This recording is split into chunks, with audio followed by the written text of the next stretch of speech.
Assalamualaikum warahmatullahi wabarakatuh dokter, perkenalkan nama saya Syafira Almaraudia, NIM J530215033. Hari ini saya akan menjelaskan mengenai cara pengambilan radiografi periapikal dengan teknik dissecting. Untuk radiografi periapikal sendiri merupakan jenis radiografi intraoral yang bertujuan untuk melihat keseluruhan mahkota dan akar gigi, serta struktur tulang alveolar dan jaringan di sekitarnya. Menggunakan film berukuran 3x4 cm yang bisa menunjukkan 2 hingga 4 gigi. Terdapat dua teknik pengambilan gambar, yaitu paralel dan dissecting. Indikasi dari pengambilan radiografi periapikal ini antara lain untuk mendeteksi infeksi atau inflamasi periapikal, menilai status periodontal, melihat jaringan pasca trauma yang melibatkan gigi dan tulang alveolar, melihat keadaan dan letak gigi yang tidak erupsi, penilaian morfologi akar sebelum ekstraksi, evaluasi perawatan endodonti, penilaian sebelum dan sesudah bedah apikal, evaluasi kista radikular dan lesi lain pada tulang alveolar, serta evaluasi pasca pemasangan implan.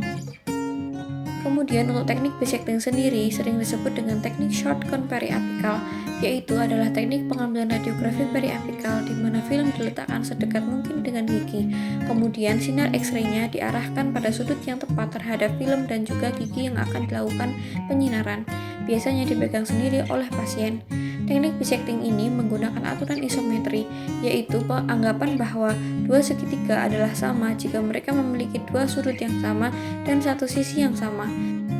Seperti yang ditunjukkan pada gambar, bahwa segitiga ABC dan segitiga ACD merupakan dua segitiga yang sama, dibuktikan dengan adanya dua sudut yang sama, yaitu sudut BCA dan ACD, dan satu sisi yang sama, yaitu sisi AC. Kemudian gambar yang sebelah kanan merupakan penerapan dari segitiga isometri pada pengambilan radiografi dengan teknik dissecting, di mana sudutnya dibentuk antara sumbu gigi dan juga reseptor film. Kemudian diperkirakan garis imajiner yang menjadi garis dissecting yang membagi kedua sudut sama besar. Kemudian nantinya sinar X akan diarahkan tegak lurus terhadap garis imajiner atau garis dissecting ini.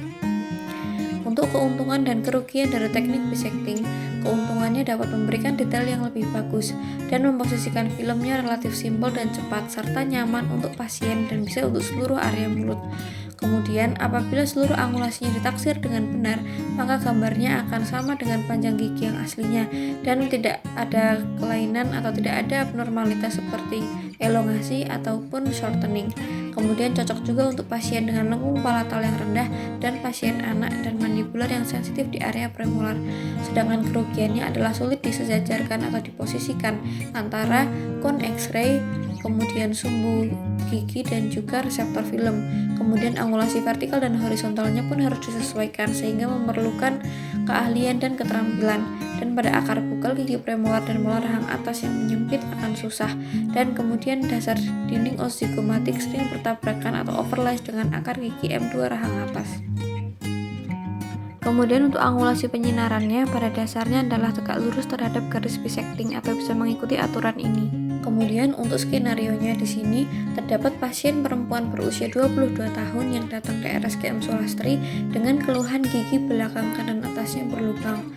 Pasien mengaku lubang tersebut sudah ada sejak ia SMA dan sekarang pasien telah lulus kuliah atau sekitar 4 tahun lalu. Pasien menjelaskan bahwa dulu gigi tersebut pernah sakit tapi kemudian sudah tidak lagi, tetapi lubangnya semakin besar. Pemeriksaan intraoral menunjukkan gigi 16 mengalami karies kedalaman pulpa pada mesio okklusal. Pemeriksaan palpasi negatif, perkusi negatif, dan vitalitas negatif. Pasien dirujuk untuk melakukan pemeriksaan radiografi periapikal untuk menegakkan diagnosis. Karena memiliki mulut kecil dan refleks muntah tinggi, maka digunakan teknik dissecting. Yang pertama, saya akan mempersilahkan pasien untuk masuk dan duduk, memperkenalkan diri sebagai dokter gigi dengan senyum salam dan sapa, menanyakan identitas pasien, kemudian menanyakan keluhan dan kebutuhan pasien. Pasien ingin dilakukan pemeriksaan radiografi, lalu saya akan meminta persetujuan dari pasien, kemudian menjelaskan tentang langkah-langkah pengambilan radiografi dissecting. Lalu saya akan meminta pasien untuk melepaskan perhiasan ataupun kacamata yang berbahan logam.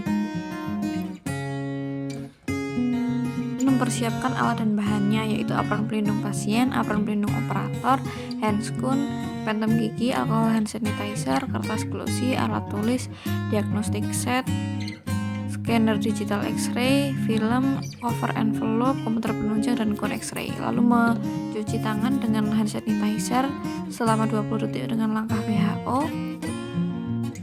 Kemudian menggunakan handscoon. Kemudian menggunakan baju pelindung untuk operator.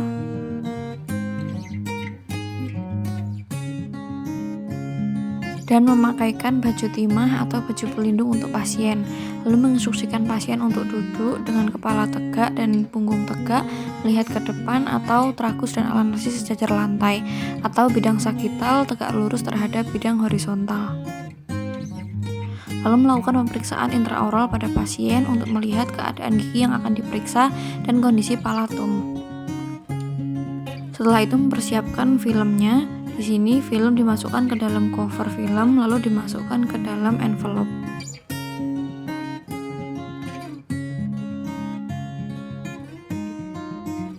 Selanjutnya, memposisikan film ke dalam rongga mulut pasien. Pasien diinstruksikan untuk membuka mulut, lalu film diletakkan sedekat mungkin dengan gigi yang akan diperiksa, yaitu pada gigi molar 1 rahang atas kanan. Pasien diinstruksikan untuk memegang film dengan posisi seperti ini dengan ujung jarinya. Kemudian diamati garis yang dibentuk antara sumbu gigi dan juga film. Kemudian dibuat garis imajiner, yaitu garis bisecting yang membagi dua sudut sama besar. Setelah itu, cone X-ray diposisikan tegak lurus terhadap bidang bisecting atau garis bisecting atau sebesar 30 derajat dari bidang horizontal. Lalu operator memastikan pesawat sinar X dalam keadaan on, lalu mengatur kilovolt, ampere, dan durasi penyinaran pada kontrol panel. Lalu operator meninggalkan ruangan, lalu menekan tombol exposure, lalu mengembalikan cone X-ray. Lalu film diambil dari rongga mulut pasien, kemudian dibersihkan menggunakan alkohol. Setelah itu, film diambil dari covernya dan juga envelope-nya. Lalu operator melepaskan baju pelindung atau baju timah dari pasien, kemudian menginstruksikan pasien untuk menunggu di ruang tunggu. Kemudian operator melepaskan baju pelindungnya dan melepaskan handscoon. Setelah itu, film dimasukkan ke dalam digital scanner, kemudian dibuka pada laptop penunjang, diatur kontrasnya dan diprint berkertas glossy, lalu hasilnya diberikan pada pasien. Sekian penjelasan saya, terima kasih. Wassalamualaikum warahmatullahi wabarakatuh.